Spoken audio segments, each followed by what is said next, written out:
Hey everybody, welcome to another episode of Butternomics. I'm your host, Brandon Butler, founder and CEO of Butler, and today, we got somebody special in the building. Yes, sir. We got somebody that's out here making things happen, making change and just doing some amazing work around Atlanta and the community, the Mr. One, the only Dr. Kevin James. Sir, how are you doing? I'm doing fine, man. Thank you for having me. Man, thank you for pulling up, man. I know you're a busy man. Yes, sir. Well, hey, man, I had to get here to see you. Now, Dr. James, you are the president of the illustrious Morris Brown College. Yes, sir. Also a member of the 100 Black Men in Atlanta. You know what I'm saying? Sir. Shout out to everybody. Yes, sir. Man, we really appreciate you pulling up, man. You're doing amazing work over there. Thank you, man. We're doing the best that we can. We are now in the resurgence of the institution. Mm-hmm. I've been the president 6 years, and we're just trying to do some great things to restore Morris Brown College, historical HBCU founded in 1881. Absolutely. Now, for everybody that comes on, I like to do something a little bit special. Okay. A lot of times people say, tell me about yourself and all this stuff. I like to ask ChatGPT. Uh-oh. To write a short bio on my guest, and I like to read it to him and say, this is what it said about you. Oh, man, and I would love to hear it. And I just want to know, I'm going to read it, and I want you to know, is it on, is it off? Do we need to make a couple phone calls to get this tightened up? Okay. All right, so let's see. So Dr. Kevin James is an accomplished educator and transformative leader, best known for spearheading the remarkable comeback of Morris Brown College. Wow. Serving as the institution's 19th president, he has successfully navigated Morris Brown through a rigorous rebuilding and reaccreditation process, earning national recognition for restoring one of Atlanta's most historic HBCUs to its rightful prominence. Wow. Under Dr. James' visionary leadership, Morris Brown has significantly grown its enrollment, revitalized student life, and attracted meaningful partnerships with influential organizations such as the Arthur Blank Foundation, Chick-fil-A, and renowned figures including Bishop T.D. Jakes. His mantra for striving for the highest and his belief that there are no excuses for success amplify his hands-on, solutions-focused approach to leadership and education. Dr. James remains committed to empowering the next generation of leaders through education, community engagement, and strategic collaboration. His work at the intersection of academia, culture, and business continues to drive impactful change, making him a respected voice in both higher education and community revitalization. Wow. That's what Chat said about you. What's so interesting? I love ChatGPT. I have never done that to myself. So I think it was pretty accurate, man. That was amazing. Hey, man, well, you get it. They get it right sometimes. They get it right sometimes. It's always interesting when you kind of look it up and ask it, man. So wow. The rebuilding, the resurgence, the comeback of Morris Brown has been amazing. Yes. What's been the most fulfilling part of that journey for you? I think the most fulfilling component of me being the president of Morris Brown was actually making the history of us getting accredited again. When I became the president 6 years ago, nobody, and when I say nobody, I mean nobody, nobody believed that what we were trying to do was possible. I mean, if you think about it, 20 years had passed. The loss of accreditation, $35 million bankruptcy, the loss of students, the loss of our brand, the loss of our reputation.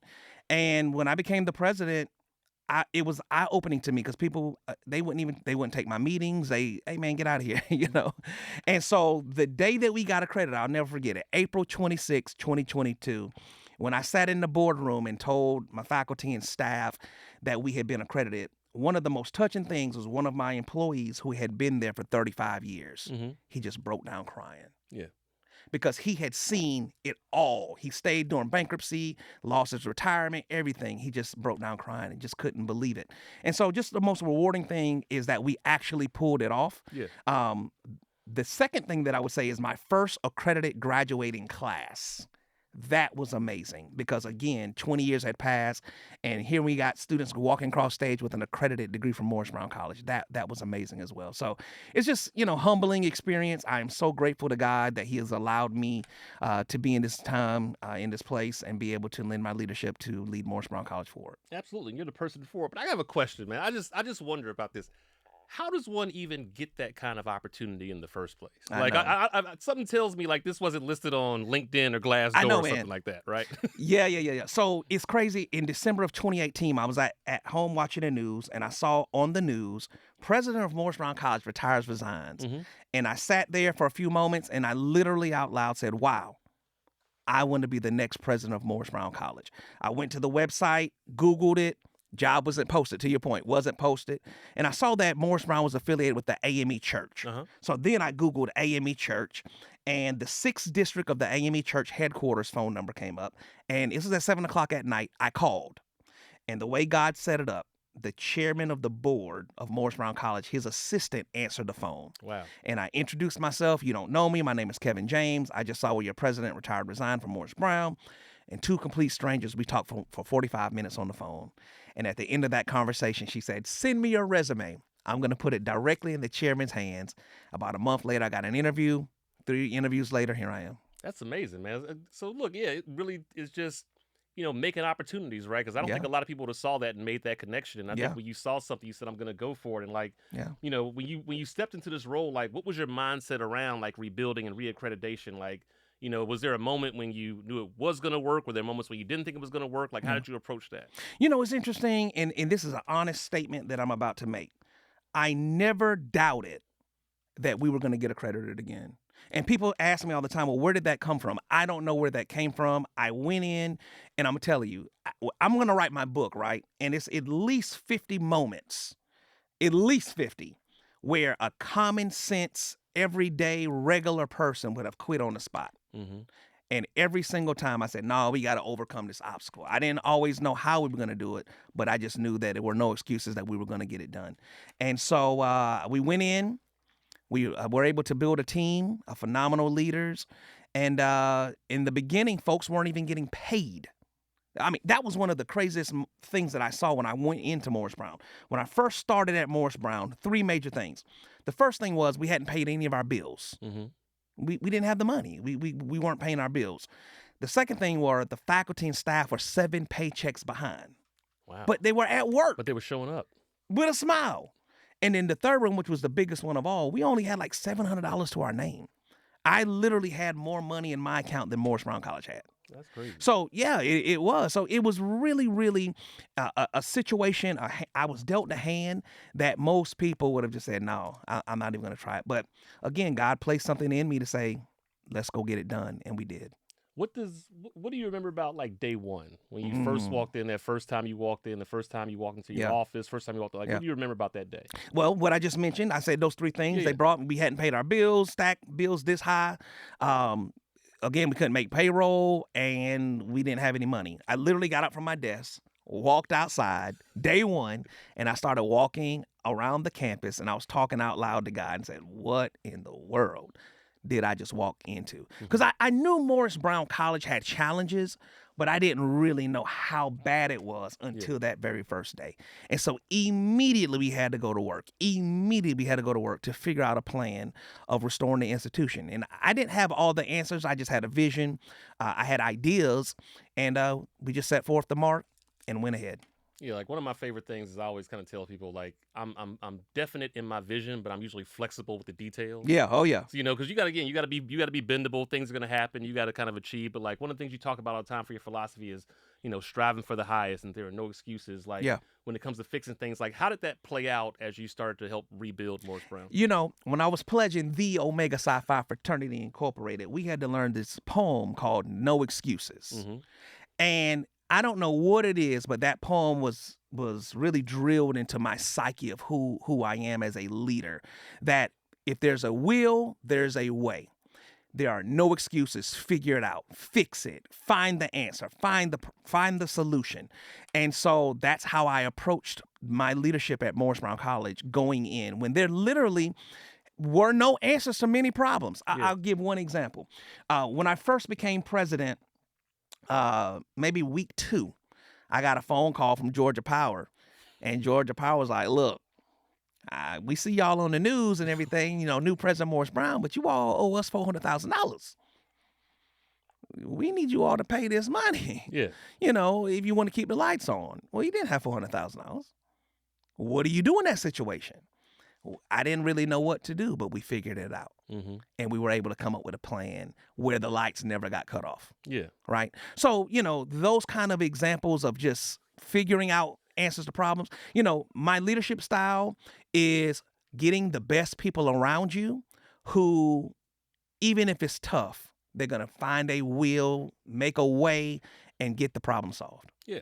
What's your philosophy again, even on team building, right? Like I think a lot of times, when you're in leadership positions, I always say it's kind of about like editing the team to make sure you have the right people around. Yes. People can, one of the things I always tell my team is do only the things you can do. Yes. Because you can do a lot of things, but like, what's that one thing that you're like really good at? So like, how do you kind of approach building that team to make sure you have the people that you need on board with you as you kind of start going through this process? Yes. Well, the first thing I had to do is I had to get people who understood the hand that we were dealt called Morris Brown College. If you're going to come in here and think that we're driving Rolls Royces around and, we are swimming in it, this is not the place for you. So I had to find people who really were hungry and had a desire of making the history of restoring Morris Brown. That wasn't easy because, again, most people would have quit in the situations that we were in.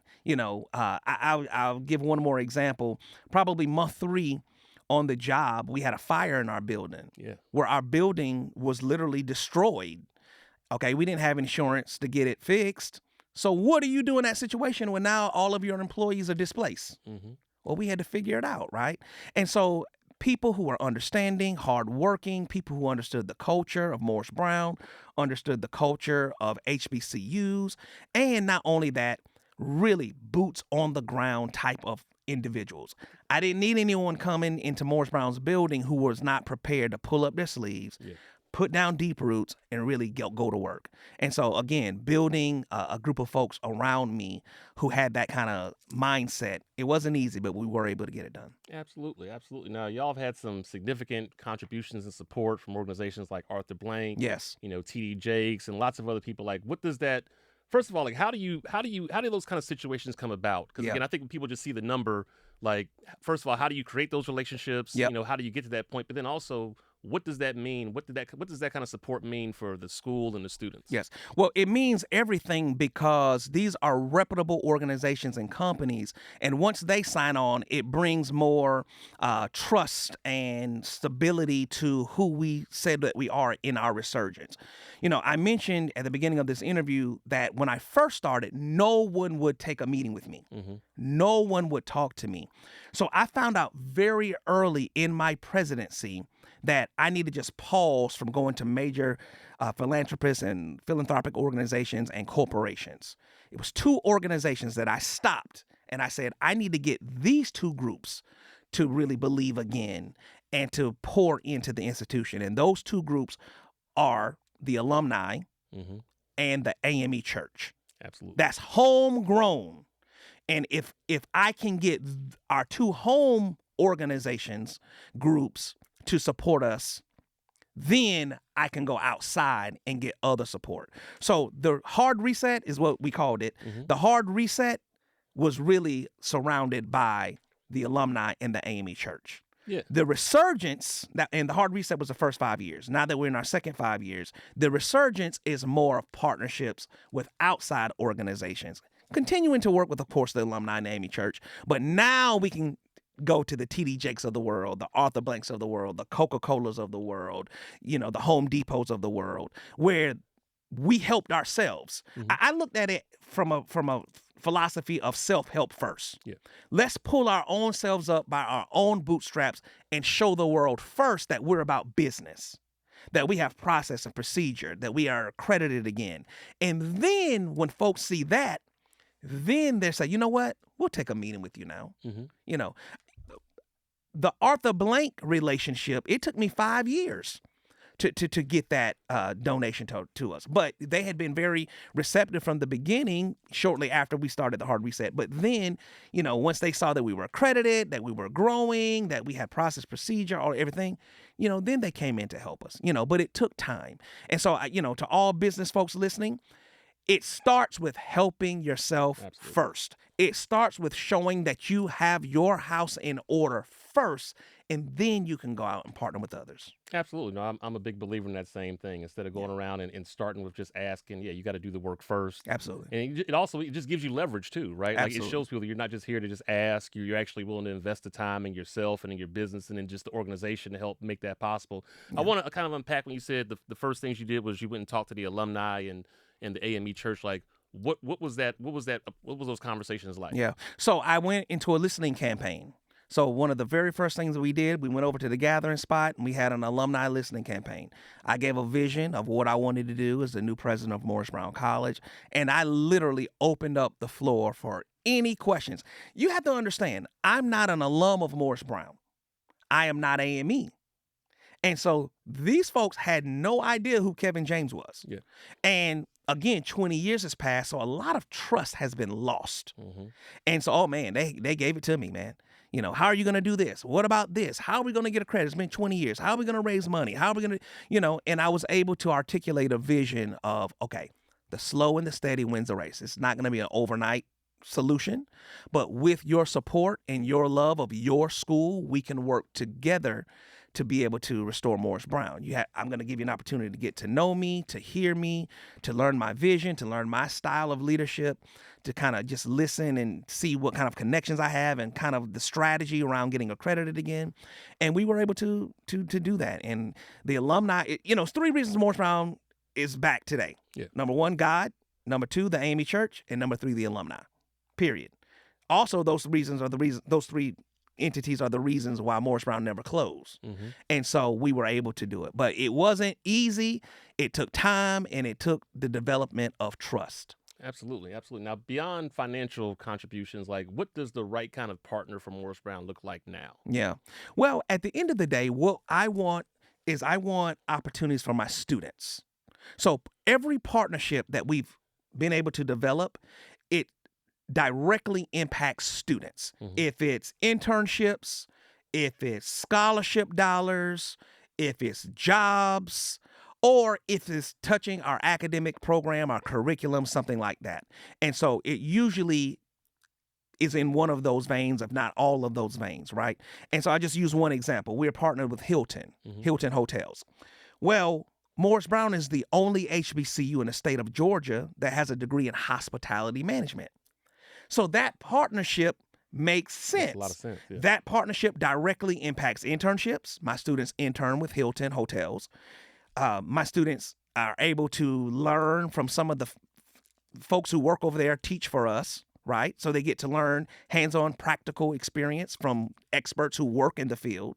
My students get job opportunities. Several of my students right now are working at the Signia Hilton right there on Northside Drive, right?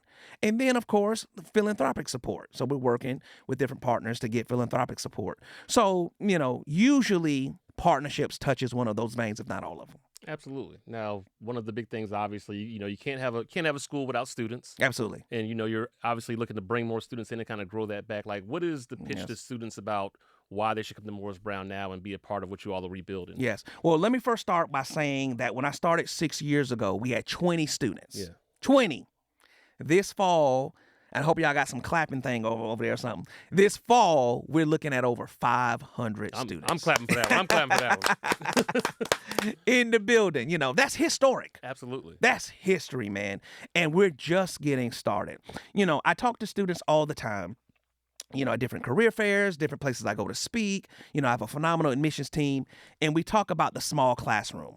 We talk about the fact that Morris Brown is a historic HBCU that specializes in holding your hand, walking you through application all the way to graduation. We specialize in making sure that you get that hands-on touch from everybody, all the way from the president's office, all the way down to the janitor. Right? We are a small institution of family culture within the AME Church family. Our institution has phenomenal academic programs, again, small classes, phenomenal faculty. Almost 100% of my faculty have a PhD. Absolutely. Right? We have the best faculty. Most of our faculty are practitioners. So not only do they have the educational experience, but they work in that field, And so the students are going to get a phenomenal education. They're going to get a phenomenal experience. We are personally focused on each and every student by name. You're not a number. By name. Hey, Cedric, how's classes going? Yeah. When I see students in the hallway, how are classes going? All right, tell me, what's going on? What do you need? Oh, Dr. James, I need to meet with you. All right, let's meet tomorrow at 3:00. Boom. That's the kind of different kind of hands-on experience that we have at Morris Brown College. And not only that, we're doing a great job of bringing back student life.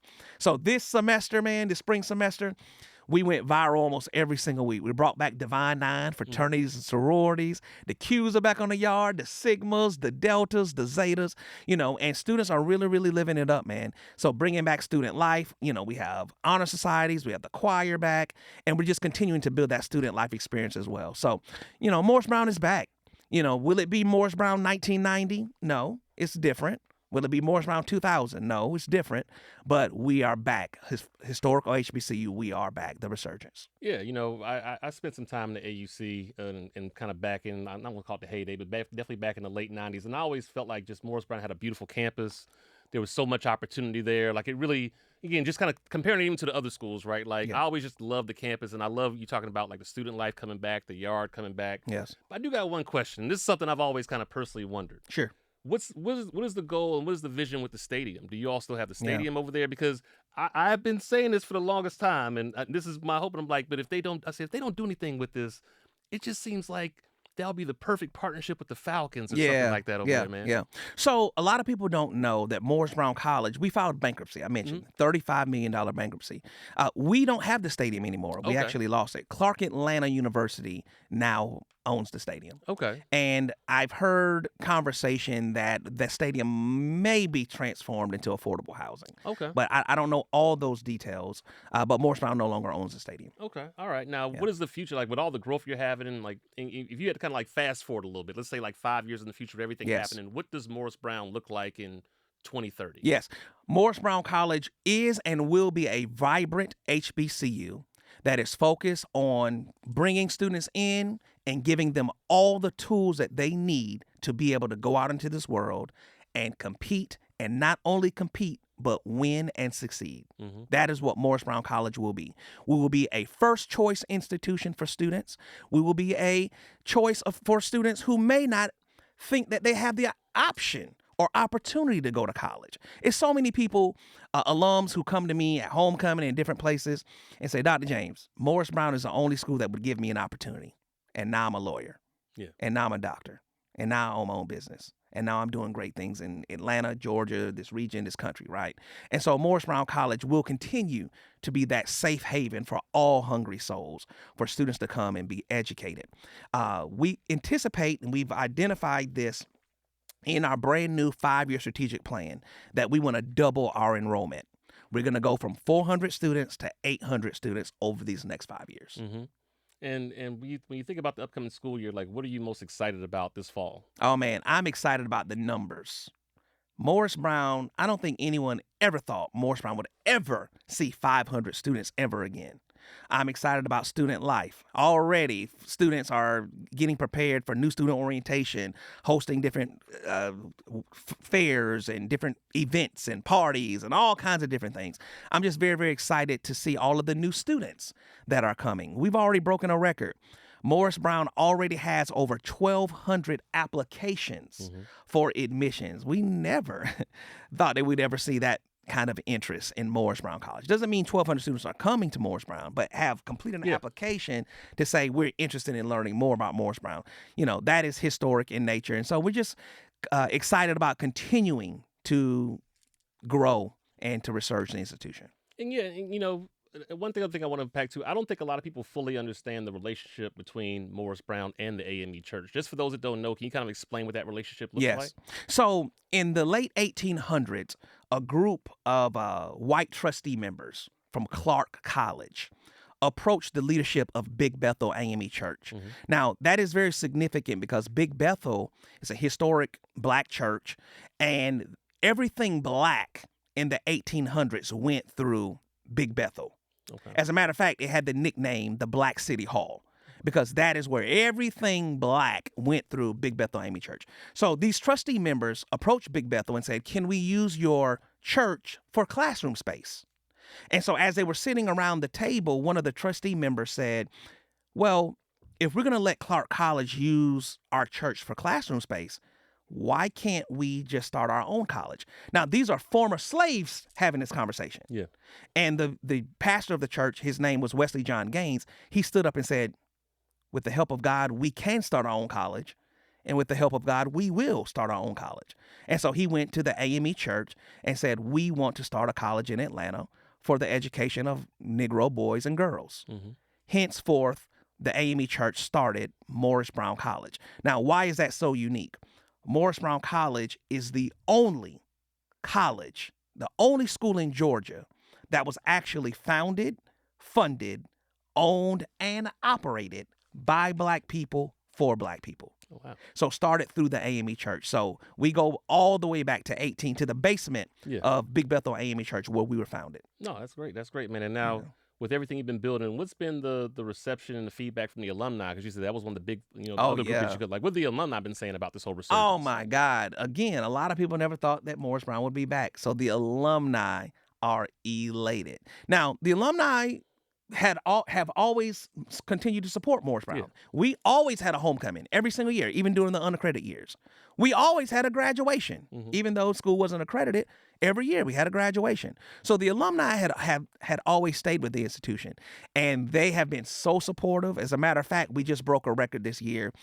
We hit our goal of $1 million in alumni giving. First time in congratulations! Let's clap on that one again. Yeah, first time in 20 years that we were able to raise that much money through the alumni. So the alumni have been great. They're continuing to support their institution, and again, they're a part of this resurgence. Yeah, and I mean, again, like, I think a lot of people really got to understand too, like, alumni are so important to schools. And I'm actually, so I attended Georgia Southern University. I'm actually on the foundation board. I'm one of the trustees down there, and so I go to the board meetings. I've seen it, and when you look at how those endowments are run and operated, I don't think people really fully understand how important it is not just to say you're an alumni, but to stay active and engaged, because they help support the school in so many different ways. Absolutely. Right? It is absolutely imperative that alumni of all schools, but it's specifically HBCUs, that they support their institutions. Right now, nationwide, the statistics show that only about 13% of alumni at HBCUs give back to the institutions. Well, we have to change that if our institutions have any hope to survive. We have to give back to our institutions. And here's the thing, even if you didn't go to a Black college, it's important for the Black community to pour back into these institutions. These institutions literally are responsible for the Black middle class. These institutions literally are responsible for opportunity for so many Black and brown folks who might not have an opportunity to go to a college elsewhere. These institutions only account for 3% of all colleges and universities, but yet graduate over 20% of all Black bachelor degree holders, right? 80% of Black judges went to HBCUs. 70% of lawyers, 50% of all business owners and Black teachers educated by HBCUs. If we don't take care of us, why should anyone else take care of us? So it's absolutely critical that alums of HBCUs give back to their institutions. Well, no, it goes back to what you were saying in the beginning, right? Like the same way you all said we had to get our house in order first. Like we have to start looking to ourselves for that kind of help and support, because those are the opportunities to where, again, if we're supporting it, I mean, it's always good to have support from other organizations and partners, right? But like we have to kind of say, like, put the mask on yourself first, right? Absolutely. Before you help the next person. And I That's think it. that's what we have to do with our schools. Now, when you're looking for partners now, like, obviously, because that's always going to be a part of it, like, what do you want partners to know about coming in and supporting Morris Brown? Like, what are they buying into? What are they supporting? What does their support go towards for the college? So when I partner with organizations, I mentioned that it always touches students in some kind of way. Yeah. So the first thing that I do is I talk about the history about Morris Brown, about our resurgence, the hard reset to the resurgence. Just telling that story alone should excite any philanthropist or any corporation, because we're the first HBCU to literally come back from death, to literally come back after a nearly 20-year hiatus, $35 million bankruptcy. So just that story in itself should get people excited about supporting our college. And then when you add on the fact of our history of being the first and only founded by Black folk in the state, former slaves, that should excite you. When you talk about what this institution has done for so many Black and brown people in the city of Atlanta, in the state of Georgia, that should get folks excited.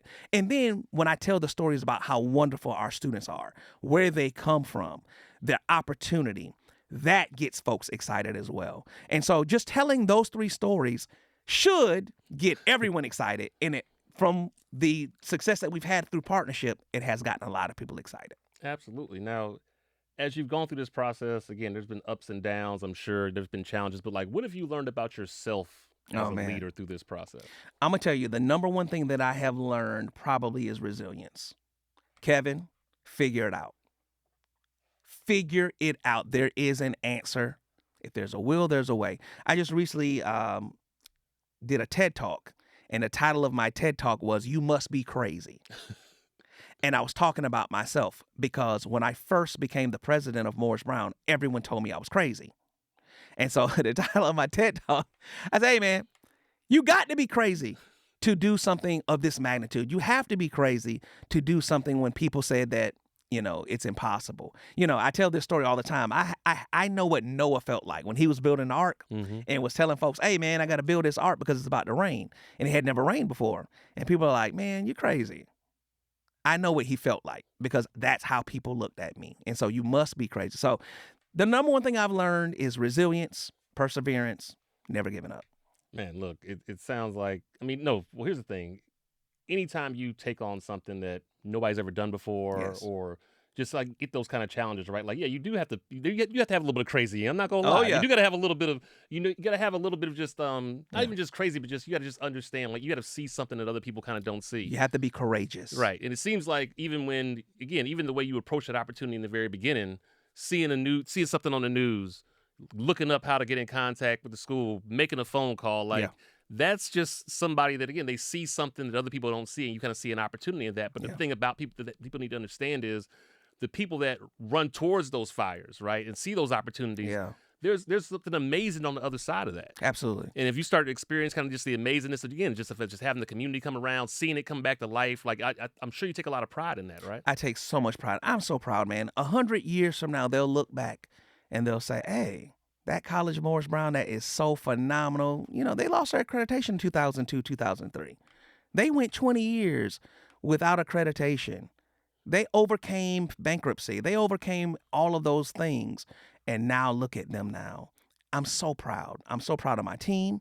I'm so proud to be a part of it.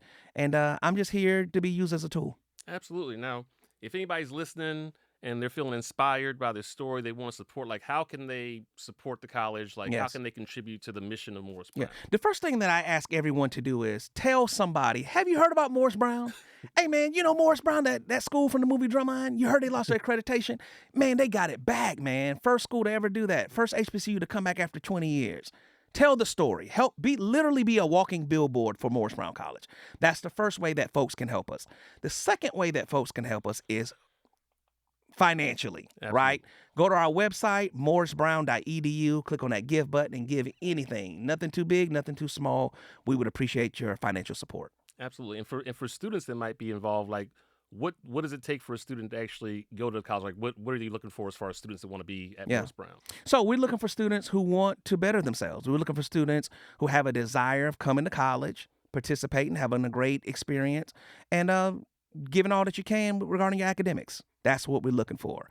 And we promise you, if you have those basic things, that our faculty and staff will take you, hold your hand, and pour into you and give you everything that you need to succeed.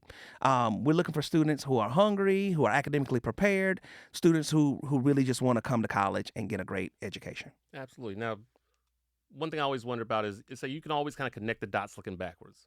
So, today in 2025, what would you have told Dr. Kevin James back when he started at the school, knowing now what you know now? Oh my God, that's a great question. I don't know the answer.